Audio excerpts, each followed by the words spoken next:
जय श्री राम, जय श्री राम, जय श्री राम।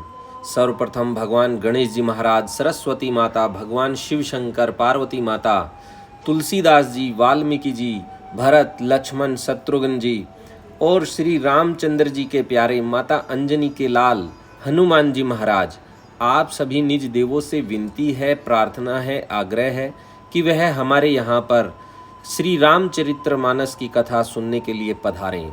अपने लड्डू गोपाल से भी आग्रह है कि वह भी कथा का रसास्वादन प्राप्त करें। कल की जो कथा थी उसमें हमने आपको बताया था कि भरत जी गंगा जी के तट पर जो है गए हैं, त्रिवेणी में, जहाँ पर संगम है गंगा यमुना सरस्वती, वहाँ तक जो है वह पहुँच गए हैं। वहाँ पर उन्होंने डेरा डाला है और उन्होंने जहाँ पर श्री रामचंद्र जी ठहरे थे वहाँ पर वे भी रुककर, और जहाँ पर श्री रामचंद्र जी के पद चिन्ह थे उनको उन्होंने अपने वहाँ की जो धूल है उन्होंने उसको अपने मस्तक पर लगाया और वंदना की। उससे आगे की जो कथा है वह हम आपको बता रहे हैं। चौपाई है, सो तुम्हार धनु जीवनु प्राणा, भूरी भाग को तुम्हीं समाना। यह तुम्हार आचरजुन ताता, दशरथ सुवन राम प्रिय भाता। सो वह श्री रामचंद्र जी के चरणों का प्रेम तो तुम्हारा धन, जीवन और प्राण ही है। तुम्हारे समान बड़भागी कौन है। हे तात, तुम्हारे लिए यह आश्चर्य की बात नहीं है, क्योंकि तुम दशरथ जी के पुत्र और श्री रामचंद्र जी के प्यारे भाई हो। राम, यहाँ पर सभी जो निषाद जी हैं और जो गुरुजन हैं, माता हैं, वह सब भरत जी को जो है समझा बुझा रहे हैं। वह कह रहे हैं कि तुम दशरथ जी के प्यारे पुत्र हो और श्री रामचंद्र जी के भी सबसे अधिक प्यारे भाई हो। अगली चौपाई है, सुनहु भरत रघुबर मन माही, प्रेम पात्रु तुम्हें सम कौ नाही। लखन राम सीता ही अति प्रीति, निसी सब तुम्हें सराहत बीती। हे भरत सुनो, श्री रामचंद्र जी के मन में तुम्हारे समान प्रेम पात्र दूसरा कोई नहीं है। लक्ष्मण जी, श्री राम जी और सीता जी तीनों को सारी रात उस दिन अत्यंत प्रेम के साथ तुम्हारी सराहना करते ही बीती। राम। अगली चौपाई है, जाना मर्मु नहात प्रयागा, मगन होई तुमरे अनुरागा। तुम पर अस सनेहु रघुबर के, सुख जीवन जग जस जड़ नर के।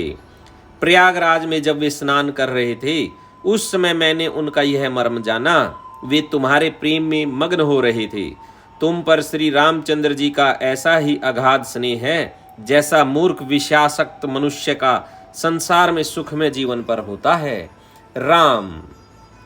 चौपाई है अगली, यह ने अधिक रघुबीर बड़ाई, परनत कुटुंब पाल रघुराई।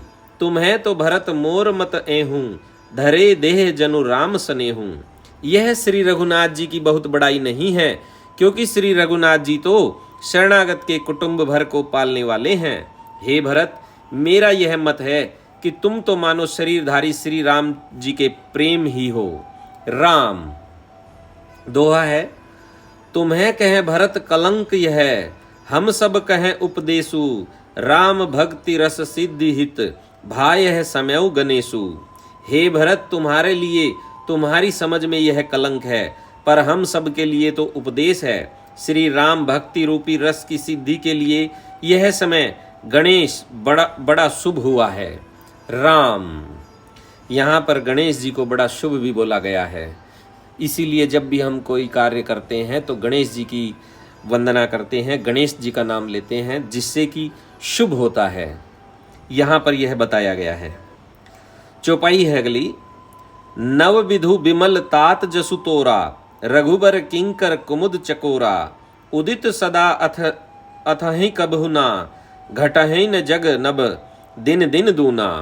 हे तात, तुम्हारा यश निर्मल जीवन चंद्रमा है और श्री रामचंद्र जी के दास कुमुद और चकोर है। वह चंद्रमा तो प्रतिदिन अस्त होता और घटता है, जिससे कुमुद और चकोर को दुख होता है। परंतु यह तुम्हारा यश रूपी चंद्रमा सदा उदय रहेगा, कभी अस्त होगा ही नहीं। जगत रूपी आकाश में यह घटेगा नहीं, वरन दिन दिन दूना होगा। राम। चौपाई है अगली। कोक तिलोक प्रीति अति करहीं, प्रभु प्रताप रवि छबहिन हरहीं। निसी दिन सुखद सदा सब काहू, ग्रसहिन के कई कर तबु राहु। त्रिलोक्य रूपी चकवा इस यश रूपी चंद्रमा पर अत्यंत प्रेम करेगा और प्रभु श्री रामचंद्र जी का प्रताप रूपी सूर्य इसकी छवि को हरण नहीं करेगा। यह चंद्रमा रात दिन सदा सब किसी को सुख देने वाला होगा। केकई का कुकर्म रूपी राहु इसे ग्रास नहीं करेगा। राम। चौपाई है अगली। पूरन राम सुपेम पीयूषा, गुर अवमान दोष नहीं दूषा। राम भगत अब अमिह अगाहूं, किनेहूं सुलभ सुधा बस सुधाहूं। यह चंद्रमा श्री रामचंद्र जी के सुंदर प्रेम रूपी अमृत से पूर्ण है। यह गुरु के अपमान रूपी दोष से दूषित नहीं है। तुमने इस यश रूपी चंद्रमा की सृष्टि करके पृथ्वी पर भी अमृत को सुलभ कर दिया। अब श्री राम जी के भक्त इस अमृत से तृप्त हो ले।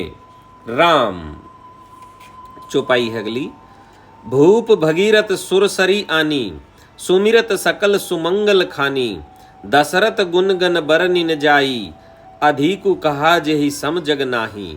राजा भगीरथ गंगा जी को लाए, जिन गंगा जी का स्मरण ही संपूर्ण सुंदर मंगलों की खान है।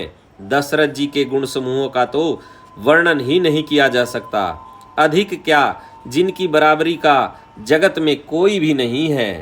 राम। दोहा है। जासू स्नेह सकोच बस, राम प्रगट भय आए आई। जय हर हिय नयनी कबहूं, निरखे नहीं अघाई। जिनके प्रेम और संकोच शील के वश में होकर स्वयं सचिदानंद घन भगवान श्री राम आकर प्रकट हुए, जिन्हें श्री महादेव जी अपने हृदय के नेत्रों से कभी अघा कर नहीं देख पाए, अर्थात जिनका स्वरूप हृदय में देखते देखते शिव जी कभी तृप्त नहीं हुए। राम। चौपाई है। कीर्ति विधु तुम्हें किन्हें अनुपा, जह बस राम प्रेम मृग रूपा। तात ग्लानि करहूं जिय जाए, डरहूं दरिद्र ही पारसु पाए। परंतु उनसे भी बढ़कर तुमने कीर्ति रूपी अनुपम चंद्रमा को उत्पन्न किया, जिसमें श्री राम प्रेम ही हिरण के चिन्ह के रूप में बसता है। हे तात, तुम व्यर्थ ही हृदय में ग्लानि कर रहे हो, पारस पाकर भी तुम दरिद्रता से डरे हो। राम। चौपाई है। सुनहु भरत हम झूठ न कहीं, उदासीन तापस बन रहें।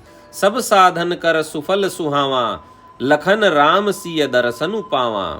हे भरत सुनो, हम झूठ नहीं कहते, हम उदासीन हैं, किसी का पक्ष नहीं करते, तपस्वी हैं, किसी की मुंह देखी नहीं कहते, और वन में रहते हैं, किसी से कुछ प्रयोजन नहीं रखते। सब साधनों का उत्तम फल हमें लक्ष्मण जी, श्री राम जी और सीता जी का दर्शन प्राप्त हुआ है।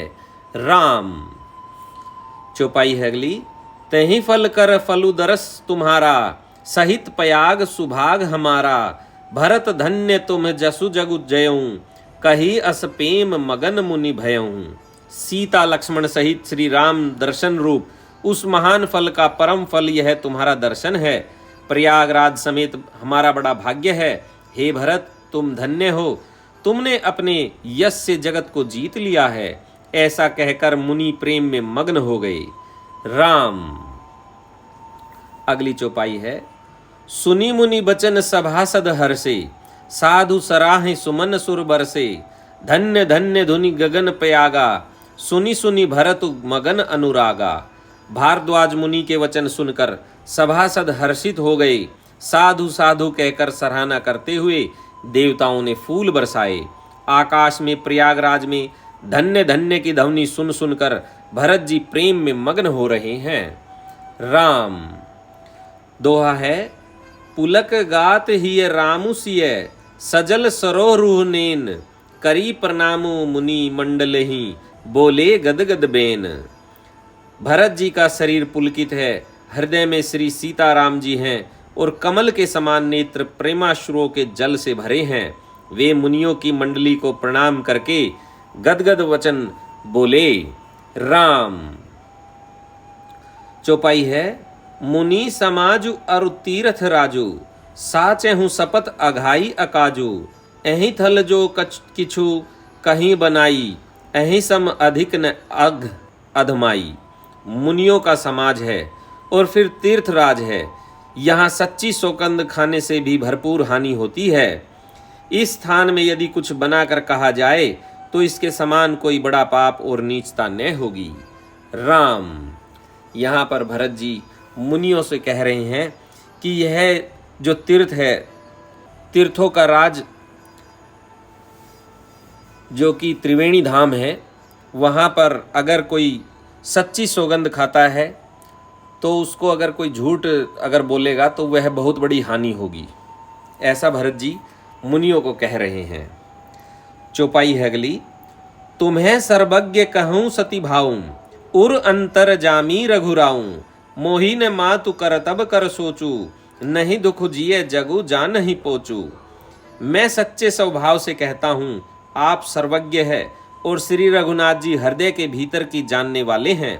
मैं कुछ भी असत्य कहूँगा तो आपसे और उनसे छिपा नहीं रह सकता। मुझे माता कैकेयी की करनी का कुछ भी सोच नहीं है और न मेरे मन में इसी बात का दुख है कि जगत मुझे नीच समझेगा। राम। अगली चौपाई है। नाहिन डरू बिगरहि परलोकु, पितहु मरन कर मोहि न सोकु। सुकृत सुजस भरी भुवन सुहाए, लक्ष्मण राम सरिस सुत पाए। न यही डर है कि मेरा परलोक बिगड़ जाएगा और न पिताजी के मरने का ही मुझे शोक है, क्योंकि उनका सुंदर पुण्य और सुयस विश्व भर में सुशोभित है। उन्होंने श्री राम लक्ष्मण सरीखे पुत्र पाए हैं। राम। अगली चौपाई है। राम बिरह तजि तनु छन भंगु, भूप सोच कर कवन प्रसंगु। राम लखन सिय बिनु पग पनहि, करी मुनि भेष फिरहि बन बनहि। फिर जिन्होंने श्री रामचंद्र जी के विरह में अपने क्षणभंगुर शरीर को त्याग दिया, ऐसे राजा के लिए सोच करने का कौन प्रसंग है। सोच इसी बात का है कि श्री राम जी, लक्ष्मण जी और सीता जी पैरों में बिना जूती के मुनियों का वेश बनाए वन वन में फिरते हैं। राम। दोहा है। अजिन बसन फल असन मही, सयन डासी कुसपात। बसी तरु तर नित सहत, हिम आतप वर्षा बात। वे वल्कल वस्त्र पहनते हैं, फलों का भोजन करते हैं, पृथ्वी पर कुश और पत्ते बिछाकर सोते हैं और वृक्षों के नीचे निवास करके नित्य सर्दी, गर्मी, वर्षा और हवा सहते हैं। राम। दोहा है। एहि दुख दहा दही दिन छाती, भूख न बासर नींद न राती। एहि कुरोग कर आ औषधु नाही, सो देहूं सकल विश्व मन माही। इसी दुख की जलन से निरंतर मेरी छाती जलती रहती है। मुझे न दिन में भूख लगती है न रात को नींद आती है। मैंने मन ही मन समस्त विश्व को खोज डाला, पर इस कुरोग की औषध कहीं नहीं है। राम। अगली चौपाई है। मातु कुमत बढ़ई अगमूला, तेहि हमार हित कीन बसूला। कली कुकाठ कर कीने कुजंत्रु, गाढ़ी अवधि पढ़ी कठिन कुमंत्रु। माता का कुमत बुरा विचार पापों का मूल बढ़ई है। उसने हमारे हित का बसूला बनाया, उससे कलह रूपी कुखाट का कुयंत्र बनाया और 14 वर्ष की अवधि रूपी कठिन कुमंत्र पढ़कर उस यंत्र को गाड़ दिया। यहाँ माता का कुविचार बढ़ई है, भरत को राज्य बसूला है, राम का वनवास कुयंत्र है और 14 वर्ष की अवधि कुमंत्र है। राम। अगली चौपाई है। मोहि लगी यहु कुठाठु तेहि ठाठा, घाले सी सब जगु 12 बाटा। मिटई कुजोगु राम फिरी आए, बसई अवध नहीं आन उपाए।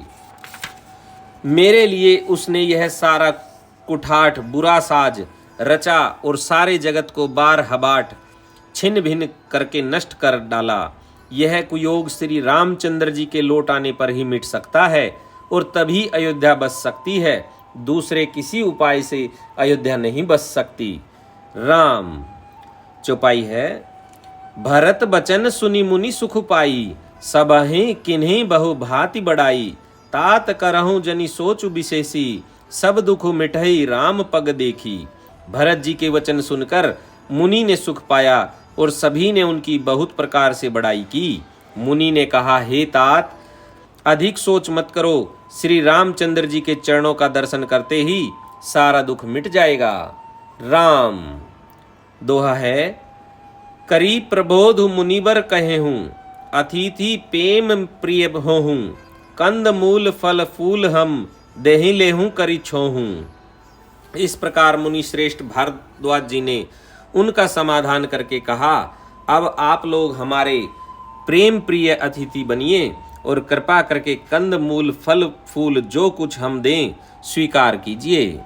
राम। चौपाई है, सुनि मुनि बचन भरत ही सोचू, भयऊ कुअवसर कठिन संकोचू, जानि गुरई गुर गिरा बहोरी, चरण बंदी बोले कर जोरी। मुनि के वचन सुनकर भरत के हृदय में सोच हुआ कि यह बेमो के बड़ा बेढब संकोच आ पड़ा। फिर गुरुजनों की वाणी को महत्वपूर्ण आदरणीय समझकर चरणों की वंदना करके हाथ जोड़कर बोले, राम। चौपाई है, सिर धरी आयसु करिए तुम्हारा, परम धर्म यहु नाथ हमारा, भरत बचन मुनिबर मन भाए, सुचि सेवक शीश निकट बुलाए। हे नाथ, आपकी आज्ञा को सिर चढ़ाकर उसका पालन करना यह हमारा परम धर्म है। भरत जी के ये वचन मुनि श्रेष्ठ के मन को अच्छे लगे। उन्होंने विश्वास पात्र सेवकों और शिष्यों को पास बुलाया। राम। चौपाई अगली, चाहिए किन्हीं भरत पहुनाई, कंद मूल फल आनहु जाई, भले ही नाथ कही तिन्ह सिर नाए, प्रमोदित निज निज काज सिधाए। और कहा कि भरत की पहुनई करनी चाहिए, जाकर कंद मूल और फल लाओ। उन्होंने हे नाथ बहुत अच्छा कहकर सिर नवाया और तब वे बड़े आनंदित होकर अपने अपने काम को चल दिए। राम। चौपाई अगली, मुनि ही सोच पाहुन बड़ नेवता, तसी पूजा चाहिए जस देवता, सुनी रिद्धि सिद्धि अनिमादिक आई, आयसु होई सो करहि गोसाई। मुनि को चिंता हुई कि हमने बहुत बड़े मेहमान को नोता है, अब जैसा देवता हो वैसी ही उसकी पूजा भी होनी चाहिए। यह सुनकर रिद्धियां और अणिमादि सिद्धियां आ गई और बोली, हे गोसाई, जो आपकी आज्ञा हो सो हम करें। राम। यहाँ पर भारद्वाज मुनि ने भरत जी को न्योता दे दिया कि वह उनके आश्रम पर आए और कंदमूल फल पाएं। वहाँ पर भारद्वाज जी ने अपने जो चेले चपाटे हैं उनको बोला कि यह सब व्यवस्था की जाए, और ऐसा मेहमान है जो कि बहुत ही बड़े हमारे लिए मेहमान हैं, जिनको हमने न्योता दिया है। अब जैसी भी विधि हो उनका आदर सत्कार करना है। दोहा है, राम बिरह व्याकुल भरतू, सानुज सहित समाज, पहुनाई करी हरहूँ शरम, कहा मुदित मुनिराज। मुनिराज ने प्रसन्न होकर कहा, छोटे भाई शत्रुघ्न और समाज सहित भरत जी श्री रामचंद्र जी के विरह में व्याकुल है। इनकी पहुनाई आतिथ्य सत्कार करके इनके श्रम को दूर करो। राम। चौपाई है अगली, रिद्धि सिद्धि सिर धरी मुनि बरबानी, बड़ भागिनी आपो ही अनुमानी, कहीं परस्पर सिद्धि समुदायी, अतुलित अतिथि राम लघु भाई। रिद्धि सिद्धि ने मुनिराज की आज्ञा को सिर चढ़ाकर अपने को बड़ भागिनी समझा। अब सिद्धियां आपस में कहने लगी, श्री रामचंद्र जी के छोटे भाई भरत ऐसे अतिथि हैं जिनकी तुलना में कोई नहीं आ सकता। राम। चौपाई है अगली, मुनि पद बंदी करिए सोई आजू, होई सुखी सब राज समाजू, अस कहीं रचेऊं रुचिर ग्रह नाना, जेहि बिलो की बिल खहीं बिमाना। अतः मुनि के चरणों की वंदना करके आज वही करना चाहिए जिससे सारा राज समाज सुखी हो। ऐसा कहकर उन्होंने बहुत से सुंदर घर बनाए, जिन्हें देखकर विमान भी विलखते हैं, लज्जा जाते हैं। राम। चौपाई है अगली। भोग विभूति भूरी भूरी राखे, देखत जिनहि अमर अभिलाषे। दासी दास साजू सब लीने, जोग वत रहे मनहि मनुदीने। उन घरों में बहुत से भोग, इंद्रियों के विषय और ऐश्वर्य ठाट बाट का सामान भरकर रख दिया, जिन्हें देखकर देवता भी ललचा गए। दासी दास सब प्रकार की सामग्री लिए हुए मन लगाकर उनके मनों को देखते रहते हैं, अर्थात उनके मन की रुचि के अनुसार करते रहते हैं। राम। चौपाई है अगली। सब समाज सजी सिद्धि पल माही, जय सुख सुरपुर सपने हुनाही। प्रथम ही बास दिए सबके ही, सुंदर सुखद जथा रुचि जेहि। जो सुख के सामान स्वर्ग में भी सोपन में भी नहीं है, ऐसे सब सामान सिद्धियों ने पल भर में सजा दिए। पहले तो उन्होंने सब किसी को जिसकी जैसी रुचि थी वैसे ही सुंदर सुखदायक निवास स्थान दिए। राम। दोहा है। बहुरी से परिजन भरत कहूं, ऋषि अस आय सुदीन। विधि विस्मय दायकु विभव, मुनिवर तप बल कीन। और फिर कुटुंब सहित भरत जी को दिए, क्योंकि ऋषि भारद्वाज जी ने ऐसी ही आज्ञा दे रखी थी। भरत जी चाहते थे कि उनके सब संगियों को आराम मिले, इसलिए उनके मन की बात जानकर मुनि ने पहले उन लोगों को स्थान देकर पीछे सपरिवार भरत जी को स्थान देने के लिए आज्ञा दी थी। मुनि श्रेष्ठ के तपोबल से ब्रह्मा को भी चकित कर देने वाला वैभव रच दिया। राम। यहाँ पर भरत जी पूरे अयोध्या वासियों को लेकर चले हुए थे श्री रामचंद्र जी से मिलने। कुछ को वहाँ पर छोड़ा था। अब भारद्वाज मुनि ने अपने तपोबल से रिद्धि और सिद्धि को उनकी सेवा के लिए लगा दिया। सबसे पहले उन्होंने जितने भी अयोध्यावासी जो भी श्री रामचंद्र जी से मिलने जा रहे हैं उनके लिए सेवकाई की। फिर भरत जी की और जो माता जी गई हुई थी उनके लिए भी सेवकाई की। चौपाई है अगली।